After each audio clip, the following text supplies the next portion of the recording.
You wanted the best. You've got the best podcast. The hottest podcast in the world. The Chris Voss Show, the preeminent podcast with guests so smart you may experience serious brain bleed. The CEOs, authors, thought leaders, visionaries, and motivators. Get ready. Strap yourself in. Keep your hands, arms, and legs inside the vehicle at all times, because you're about to go on a monster education roller coaster with your brain. Now, here's your host, Chris Voss. Hi, folks. It's Voss here from thechrisvossshow.com, thechrisvossshow.com. Welcome to the big show, my family and friends. We certainly appreciate you guys being here. Thanks for tuning in. As always, recommend the show to your family, friends, and relatives. Go to youtube.com/Chris Voss, linkedin.com/Chris Voss, youtube.com, or I did YouTube, goodreads.com/Chris Voss, and all that good stuff. You can check out what we're doing over there. Today we have an amazing gentleman on the show, and he has built a media empire on TikTok, YouTube, Facebook, LinkedIn, pretty much everywhere. He is just a monster promoter and designer as well. So we're going to get talking to him, and of course, I am the consummate person who breaks all the fashion rules. In fact, I have no fashion. That's how much I break the rules. And he's probably going to be here to tell me how much I'm wrong, which he's probably right. Bilal Rehman is on the show with us today. Did I nail that, Bilal? Did I get close? Very close, yes. I'm still working on it. And he is on the show. He's going to be talking to us about his amazing brand that he's built and everything he's done. Bilal is a designer specializing in experimental, residential, and commercial environments, as well as out-of-the-box design collections, creating a multifaceted design that requires you to view every element of design as a piece of architecture. No detail is too small, according to his website. He makes these amazing videos that you can see that are totally inspiring, and of course, everyone loves them who's into fashion. I'm sure the ladies love it as well. I'm one of those fashion, what would you call it? I was hit in the head. I have some brain damage on a fashion sense. But he makes these amazing videos. People love him, and they're exciting. And we're going to be talking about some of his new projects and kind of getting a background on what built him. So welcome to the show, Bilal. How are you? Thank you so much. I'm good. Thank you for having me. Thank you for coming. We really appreciate it. Give us your .com so people can find you on the interwebs, please, sir. Absolutely. It's BilalRehmanStudio.com. There you go. And so give us an overview of you, or probably a better description than maybe what I laid out in the bio. How do you view yourself and your impact on the world? Well, I am a 23-year-old luxury interior designer. And so I work on, like you said, residential, commercial projects, kind of in all multifaceted spaces and across the nation. And I have a huge social media presence, thankfully, that has been developed due to my sister and her ingenious marketing strategy. And so that's kind of where I am. And now I'm sitting in our brand new studio that we're about to open within the next couple of weeks. There you go. And how old's your sister, by the way, I should ask? Yeah, she is younger than I am. She's 21. Wow. All right. Yeah. Note to self, hire the nieces and nephews to run social media. You know, they get the social media better than I do. So, yeah. I mean, you're killing it. I watch much of your TikTok feed. You're killing it over there. You're just rocking and rolling. Give us a little bit about your upbringing, your history. What is your hero's journey that got you to this point? Absolutely. Well, when I was a kid, I always envisioned myself kind of doing something more of the traditional idea of success, you know, being a lawyer or a doctor or an engineer. And that's due to my parents. Both of my parents are immigrants. My mom is Lebanese and my dad is Pakistani. So, wow. You know, they had a very distinct vision of what they wanted their kids to be like. And so the idea of doing something creative as a career and being able to sustain a life and, you know, have financial freedom and a stress-free life while simultaneously doing something creative just really was never something that they even entertained. So I ended up going to college for computer engineering. And wow. Yeah. And I did that for about 6 months and I hated it. I hated it. I hated the people. I hated what I was learning. I hated everything. I could not see myself sitting there every day for the rest of my life doing what I was doing. Is it one of those things where you, sorry to interrupt you, but is it one of those things where you're kind of doing what society and your parents tell you should do to go make some money? Yeah. Exactly. It was just, you know, that kind of traditional path of success, of what our parents think success is, when in reality there's many ways to achieve success that are not necessarily the traditional way. And what do parents know anyway? Yeah. Yeah. And so, I ended up pivoting. I ended up switching majors from computer engineering to interior design. And I did that for probably about, I would say, maybe 2 months, a month and a half, something like that. And once again, I hated it. I just figured that you cannot learn interior design from a book. Interior design is something that you have or you don't have. And so I figured that I would rather go learn it by doing it. So I hunted and hunted and hunted for an internship in the design space. And as you can imagine, that was so hard to get because I had no degree, I had no experience, no portfolio, no nothing. But luckily, I landed an internship and just climbed my way up in that company until I reached senior level designer. And then I left and launched my own studio.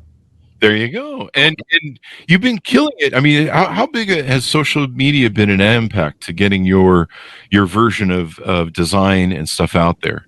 Oh, it's been such a vital tool in everything. I think social media has drastically helped us connect with the right kind of clientele.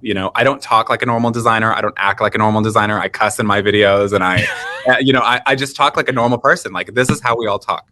And so that idea of being like this prim and proper designer, and I'm above everybody else because I'm a designer and blah, blah, blah. That to me was such a horrible, idea that has been surrounded by the world of design. And so pivoting from that has really allowed us to get the clients who want me to go in there and tell them that their house is really ugly or whatever, like, if you really like it. And it's really turned into such a great filter almost to, drive the right kind of clientele our way. There you go. Well, stay on the good side of your sister. That's my advice. For sure. But I mean, you're killing it. For those who aren't familiar with you, your studio that's on TikTok, you've got almost 500,000 followers, 4.4 million likes. On Instagram, you're 135,000 followers, and your videos are fun. They're interesting. They're energetic. I don't know how much coffee you're drinking, but I need to subscribe to whatever that is. But you have a lot of fun, and what I love is you really kind of tear some people. Well, you don't tear people up, but you tear up some fashion designs that people are using in their houses. Yeah, absolutely. Yeah. So what do you find? What do you think is the thing that makes you resonate with people? Because not everyone. I don't know. Maybe people need to develop their personalities better. What do you think makes you resonate so much? Honestly, I think it is the fact that I am not trying to put on a persona. I'm not trying to, behave of what you would think a normal designer is. I'm not trying to be, uppity and like I'm better than everybody else. It's not that. It's I'm a real person. I'm a real 23-year-old. I'm figuring it out just like everybody else. And I'm going to give you my very heavily weighted opinion about everything that you do in your house. And, I think people have just really grown to connect with me in that way because they see me as a real person. They don't see me as somebody who's on a pedestal compared to them. And I think that that's been the best thing for us. That's a great point. Authenticity, especially in social media, because there's so much fakeness that goes on. Absolutely. And, people paying $60 to go sit in a private jet, and you can see like all the work you're doing. You're and you just have like all this fun. Like it's a fun channel to watch. And so now you've got your design studio and your gallery. Tell us about that, what you're doing with that, and maybe how people can work with you if they're interested in using your services.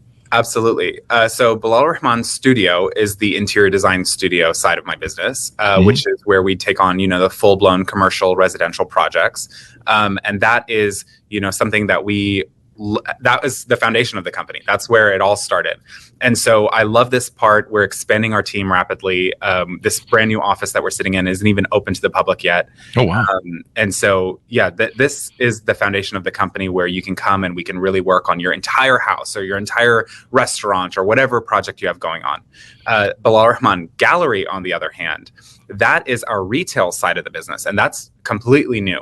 So that is an in-person gallery that is located in Houston, but is also shoppable online on BilalRehmanStudio.com.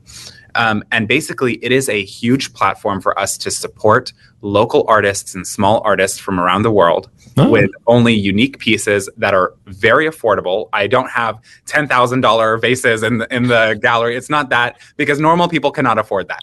Yeah. So I wanted to be able to give a piece of the studio and a piece of the aesthetic while simultaneously supporting small artists at an affordable price. That was the vision for the gallery. And so the gallery is going to open within the next few weeks. It's going to be a soft opening, and it is just, a free-for-all. Everybody can come, take a look, shop. Everything that is in the gallery is online. So it's shoppable no matter where you are. But it's a very good outlet, and I am loving that I'm able to use my platform to support small artists, because small artists are so important to the projects that we do as a studio. Yeah, because not everyone can afford that $10,000 vase. Exactly. I just write checks for them when they come in. Yeah. So I used to have friends back in the day who were into shabby chic. Are you familiar with that? Unfortunately, style? Yes. Do you have some hate you can help me espouse on this shabby chic? There is nothing chic about a shabby chic space. I can tell you that for damn sure. Okay, just burn it down and start over. That is the only thing I can say. Well, there you have it. There you have it, folks. My friends are like, this is really popular in California, and I'm like, you guys don't have dogs, do you? Because I have huskies, and everything white is like a really bad idea. No. Now I see in your, the people on the podcast are listening to the audio. I see in your background you're in some sort of studio, and you've got some different outfits behind you. Tell us about what's going on there, so we can encourage people to watch the YouTube. Totally. So this is the new studio space that we've been building, and this is actually our materials library. So this is where we have all of the fabrics and tiles and glass pieces and metal pieces and lighting samples and different things that we use within our projects that we pull from. So the entire design team, goes through this space every time we work on a project to kind of pull fabrics and samples to show our clients. And as you can see, it's half empty right now on the bottom row, because we're waiting on a huge shipment of samples to come in. And as soon as it comes in, that will be completely full. And I'm sure it's going to be, be busting at the seams, I'm sure. Now, if you need me to mail you any of my socks and thongs and flip-flops stuff, or my black shorts, I'm good. Okay, all right. Thank you. Wow, my feelings are hurt. Wow, I don't have any feelings. I can't feel my legs. It's kind of interesting. So now I've got just burn it all down is the thing I've got. So there's lots of things that are going on. You've basically rocketed to stardom and become a CEO of your own company over 4 years. What's that like, going through you got to really learn fast and develop yourself as a leader to be a CEO of your company, and working with people, hiring with people, all that sort of stuff. What's that been like for you in trying to master that as you go? Yeah. The amazing thing is that I always grew up with this kind of entrepreneurial behavior around me. My dad and my mom are both entrepreneurs. They both own their own businesses. Oh. And so I always kind of had that in my system, just growing up. And so it is completely different, though, running my own company, especially being 23. A lot of people, it's weird because I'm hiring people who are like double my age, and I'm sitting here like negotiating salaries and negotiating this stuff. And it's crazy. But honestly, I think it's such a breath of fresh air for everybody who works at the studio. And we have so much fun. The studio is such a fun place to work, because we're talking shit all day, and we're making fun of everybody's work. And when somebody comes in an ugly outfit, it's the funniest thing that happens. Everybody's bullying them, but in the nicest way possible. It's just a mess. But I love the team. We really have turned into such a, I hate saying this because the corporate world has ruined this, but we've turned into such a family, and it's the best, the best environment to possibly be in. And it's such a blessing at 23 to be able to, not be a Kardashian, but still be a CEO at this age. I love it. There you go. Have you interacted with the Kardashians, or do you have any thoughts on that? I wish. If this show gets me to the Kardashians, I will send you the biggest thank you present. I'm pretty sure they don't watch. I don't know. I have a weird feeling about it, but it's interesting. Like you say, I remember my first company I started when I was 18, and I think it was 22 when we hit with our first big successful company, and I never went to college either. So I remember hiring people, like you say, that I'm giving them a salary that's probably a pittance of what I was making, and they just come out of college in 4 years, and I'm just like, this is the weirdest fucking thing. I'm just giving really them. really, it's so fucking weird. But it sounds like you guys have a lot of fun in your office, and you can tell with your videos that you're doing that. Now you're launching something new. I believe it's an e-commerce site. Yes. So it's Bilal Rehman Gallery, but the online store. And so that is all of the inventory from the gallery is going to be up on there, so you can shop it no matter where you are. And it's also a great resource for other designers who may want a really unique piece from a small artist, but don't know where to find it, or, whatever the case may be. And the great part about it, honestly, is the price point. Everything. My number one goal was to make sure that everything was affordable. So there's nothing on there that is like a break the bank, which is so important because in this recession, we can't. We can't do the $10,000 basis. I'm so sorry. That's true. But now you serve both types of clients, right? You serve the high end and the middle, and yes. Maybe you can come redesign my shabby chic home. Oh my God. If it's shabby chic, we're just going to light a match to it. I'm sorry. Sorry. It has to go. Might be a great TikTok video. Yeah, I have Huskies. There's just no way. But I mean, definitely. So what are you big with designers? Do you have favorite designers? Are you pretty much all over the place with different designers, depending on what you like or what you're trying to fit into someone's home? Yeah, I'm all over the place. I find inspiration in other designers or in travel or in fashion or, whatever the case may be. Their inspiration comes kind of from all over, but other designers, definitely. The only thing is like, there's no other designer who I've ever come across who is like my age or my ethnicity or anything like that.